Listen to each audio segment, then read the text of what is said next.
I still hear the drums. Even now, after all these years, they follow me. At night, when everything is quiet, I can hear them. The rhythmic beat, deep in the woods, calling me. I can't escape it. I thought it was just a bad dream, but now, I know it was real.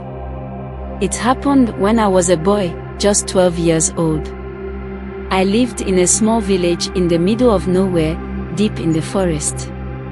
We didn't have much, but it was home.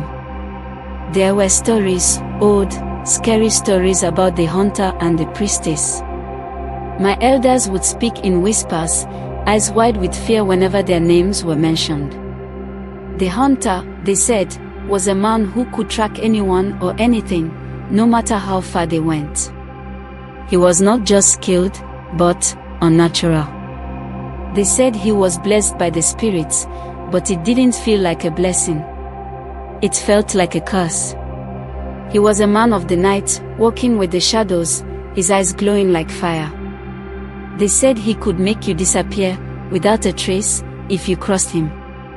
The priestess was the worst of them all. She wasn't just a woman, she was a spirit who wore flesh. They said she had power over life and death, that she could control the spirits of the forest. If you went too deep into the woods, you might meet her. And when you did, it was already too late. One evening, after a long day of playing by the river, I decided to take a shortcut back home through the forest. My parents always warned me not to go through the woods at night, but I was tired and didn't want to walk all the way around. It was getting dark, but I thought I could make it before it was too late. I was wrong.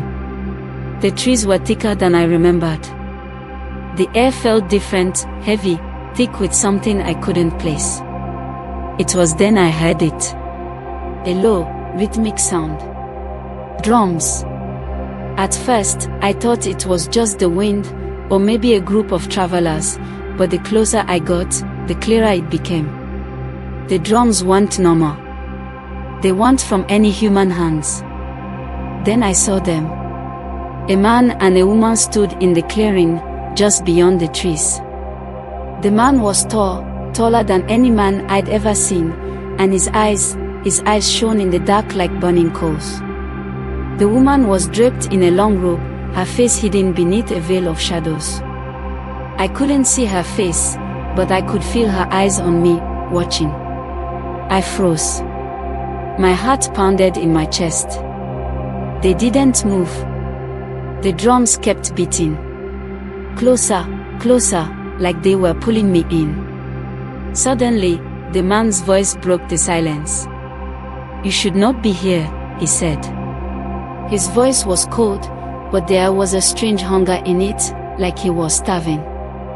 The forest is not for children. Before I could run, the woman stepped forward, and her hands rose into the air, slowly. She whispered something in a language I didn't understand, and the words seemed to change. The trees felt closer. The shadows grew longer. I could hear the wind pick up, but it didn't feel like wind. It felt like something was coming. I tried to move, but my body wouldn't listen. I couldn't breathe, couldn't scream. The last thing I remember is the man's glowing eyes, his smile that wasn't a smile, and the woman's hands reaching toward me. When I woke up, I was in my bed, drenched in sweat. It was morning. But something wasn't right.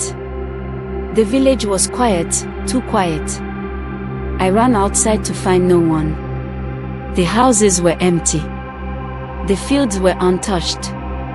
It was as if the whole village had vanished. But I knew better.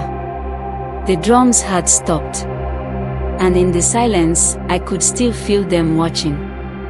To this day, I've never gone back to that forest.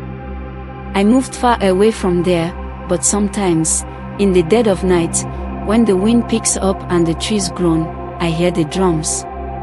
They are still calling me.